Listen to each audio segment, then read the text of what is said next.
What's up mga guys? Ayan, kakalagay lang natin yung ating pinagpag. Napakarami naman talaga.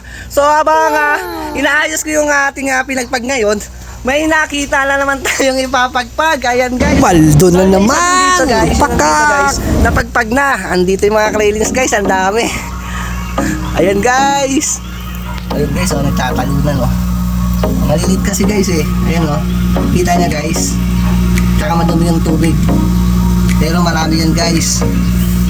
Mga railings ayan Ayan gumagapang. Ayan, may nasa water plant. Ayan. So, napagpag na dito.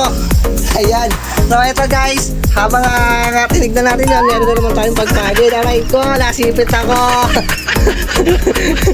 Pero okay lang. Ayan biyaya na naman to. Pakak. Ay, nasipit mo ako. Di kita awayin. Ayan guys Aldo na naman Ayan. So may napagpag na rin to sa lagayan niya guys. Ayan. So pagpag na naman tayo. Umpisa na natin to guys. Ayan. Bali pangalawang pagpag na to guys. Ayan. Pangalawa. So yung isa nagpagpag na. Bali tatlo sana guys ngayong araw. Ayan.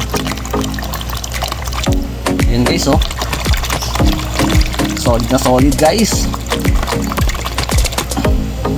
Konti na lang.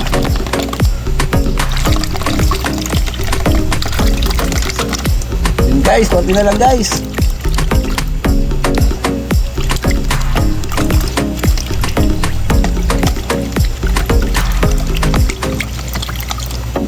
Ayan, at konti na lang guys.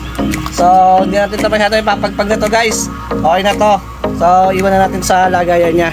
So, ayan guys, yung ating mga crayfish ngayon ay mag-railings natin. Ayan, paldo na naman. So, anong pahinihintay nyo guys? Comment sa comment section. Happy crayfish farming! Paldo!